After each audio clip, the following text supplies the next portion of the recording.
Welcome to Indie Shorts Mag, and thank you for checking out our latest review. Today we are reviewing Baham by Shahab Habibi. One is left wondering after this 30-minute long film, is Baham a tale of friendship or love? Is it the display of desperation or resilience?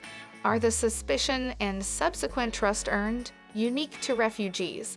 To put these questions to rest, one would have to invest heavily in this Shahab Habibi-directed drama. But Habibi ensures that not only are his audience left with a gaping vacuum within themselves, but also with a lump in their throats. For this short isn't a fictionalized account, but a real guttural portrayal of the price a man has had to pay for raising voice against a fascist government. Pouya harbors a secret.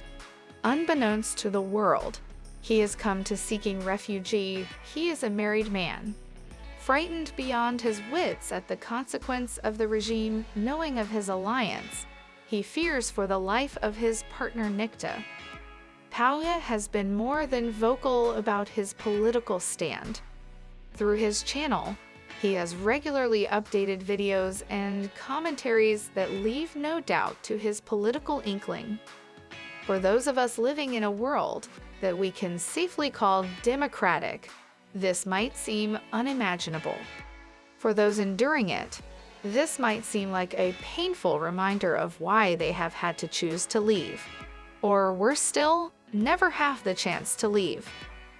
Habibi resorts to minimalism in everything, because he understands that it is in the plain telling of his story that the audience will identify the most.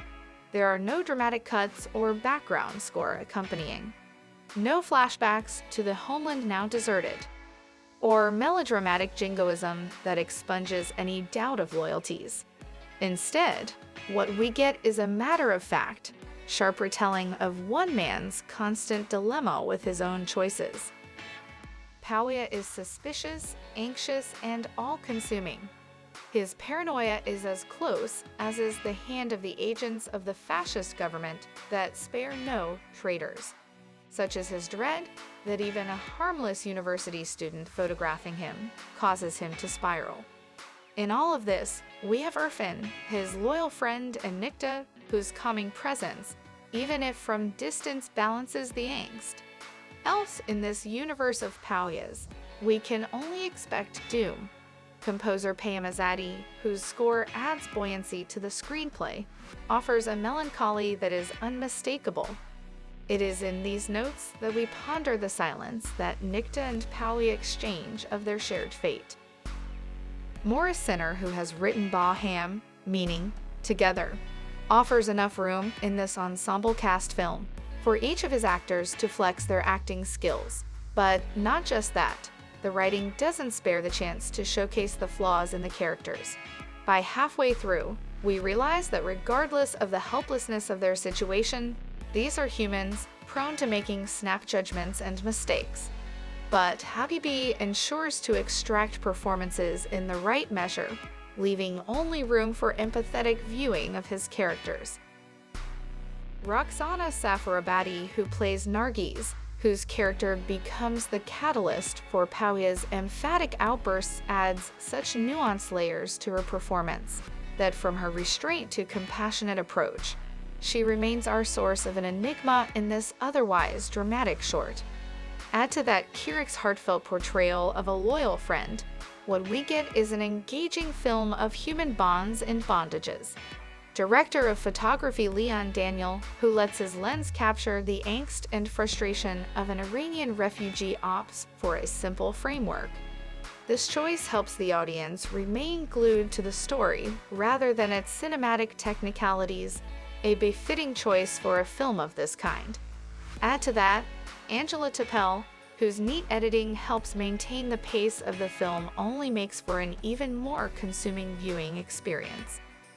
While the second half of the film concentrates on Pouya's efforts to bring home his wife, even as the political turmoil in his home country heads for the worse, we remain rooted for the couple, whilst holding very little hope. For those of us living far away from such situations, we have a lot to thank for. And for those living in the midst of this, Habibi has given a voice to your silent cries. As the film draws to a close, we are reminded of the scene where an anxious Pouya talks to his wife, overlooking the Elbe, and how Habibi, in a matter of just 30 minutes, manages to bring this cyclic narrative to a bittersweet end. Sweet because Pouya's journey ends when the lovers meet, and bitter because, for many Pouyas out there, their journeys wouldn't. And this becomes pointedly evident in the closing shot as Pouya looks into the camera. His face, a moving display of overwhelming emotions. What Habibi has offered is a life lesson for all to partake from. What he has offered is a piece of himself through this short. Baham is a must-watch, and Indie Shorts Mag rates Baham 4.3 out of 5. Thank you for tuning in today. See you next week with a new film.